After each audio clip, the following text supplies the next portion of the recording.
आंबेजोगाई तालुक्यात ढगफुटी सदृश्य अतिवृष्टीमुळे झालेल्या नुकसानीसाठी तातडीने मदत जाहीर करावी।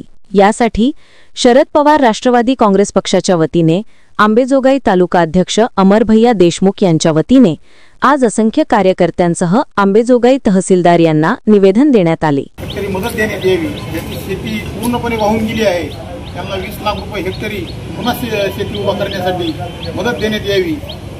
आणि जनावरे वाहून गेले त्याचे पंचनामे करीत बसण्यापेक्षा वाहून गेलेल्या जनावरांचं पोस्टमॉर्टम कसं करणार, तर त्याला कुठली अट न करता त्या ताबडतोब त्या शेतकऱ्याला त्या जनावरांचे पैसे देण्यात यावेत। त्याचा कुठंतरी संसार उभा राहावा।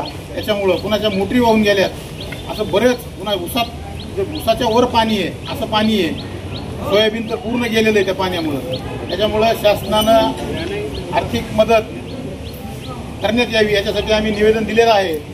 आणि सत्ताधारी पक्षाच्या आणि सर्वच पुढ्यांना माझी विनंती आहे, शेतकऱ्याला मजाक म्हणून तुम्ही घेऊ नका।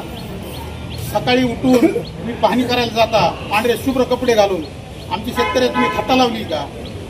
खासदार असू, आमदार असू, मंत्री असू, सगळेच शेतकरी बांधवांना माझी विनंती आहे, आता याच्यापुढे असे पांढरे शिपट कपडे घालून आलेल्याला पूर्ण मातीत लोळवा, बांधावर उभं टाकून रस्त्यावर उभं टाकून पाहिल्यानं काहीच होत नाही। तर ते तुम्हाला खरंच शेतकऱ्याचा कळवळा आहे तर ओमराजे निंबाळकरांसारखं रात्री अपरात्री ज्यावेळेस आमच्यावर वेळ असते त्यावेळेस तुम्ही या, त्यावेळेस तुम्हाला आम्ही मानू। पण उगाच फोटो काढण्यासाठी फलाना गेलाय म्हणून बिस्तण्यानं जायचं ही एक बंद करा। आणि शेतकऱ्याला आता विनंती आहे माझी, यांना पूर्ण मातीत लोळा आणि त्यांच्या सोबत आलेला धोंडे जेवण द्या, याच्याशिवाय ही लाईनवर येणार नाहीत आणि त्याच्याशिवाय शेतकरी जात काय ते कळणार नाही।